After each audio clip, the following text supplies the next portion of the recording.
Did you know that one of the most impressive ancient cities in Africa was almost erased from history? This is the story of Great Zimbabwe, a testament to African ingenuity that colonial powers desperately tried to attribute to outsiders. For centuries, its towering stone walls stood silent, a riddle etched in granite. Who built this magnificent city? And why was its African origin so vehemently denied? Deep in southeastern Zimbabwe lie the ruins of Great Zimbabwe. Between the 11th and 15th centuries, this was a thriving metropolis, the largest pre-colonial stone complex in sub-Saharan Africa. Its most iconic features are the Great Enclosure and the Hill Complex, masterpieces of dry stone masonry, constructed without a single drop of mortar. These structures, built with incredible precision, stand as a powerful symbol of a sophisticated society. But for many years, their true creators were obscured by a fog of colonial prejudice. As European powers carved up Africa in the late 19th and early 20th centuries, a narrative took hold: Africans were incapable of building such a grand structure. Colonial writers and explorers proposed outlandish theories, attributing Great Zimbabwe to Phoenicians, Arabs, even the Queen of Sheba. These theories weren't based on evidence, but on a deep-seated belief in European superiority. The idea that Africans could independently develop such a complex society challenged the very foundation of colonial ideology. One of the first to challenge this racist narrative was David Randall Makiver. In 1905, after careful archaeological investigation, he published his findings, arguing unequivocally that Great Zimbabwe was African in origin. Makiver's work was groundbreaking, but his conclusions were largely dismissed by the colonial establishment, who were unwilling to accept that Africans could be responsible for such an impressive feat of engineering and design. The prevailing narrative continued to favor foreign origins, ensuring that the colonial view of African inferiority remained intact. The turning point came in 1929, with the arrival of Gertrude Cotton Thompson.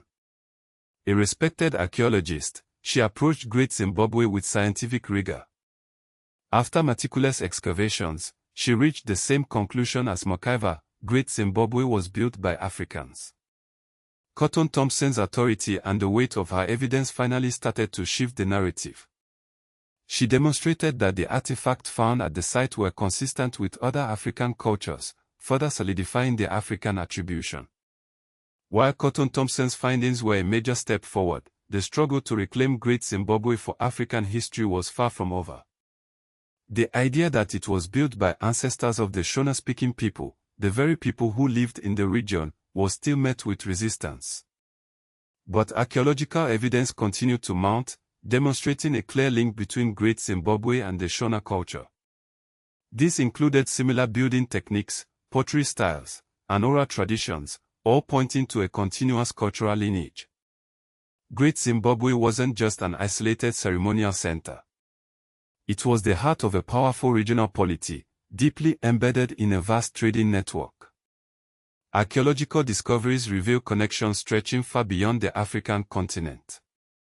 Chinese ceramics, Persian glass beads, and other imported goods have been unearthed at the site, proof of extensive trade links to the Indian Ocean economy.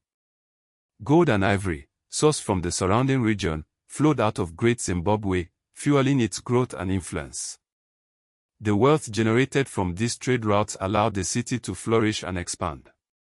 The decline of Great Zimbabwe in the 15th century is still debated by historians. It wasn't a sudden collapse, but rather a gradual shift in power and resources. Environmental changes, such as soil erosion and deforestation, may have played a role. Political rivalries and the reorganization of trade routes also contributed to its decline.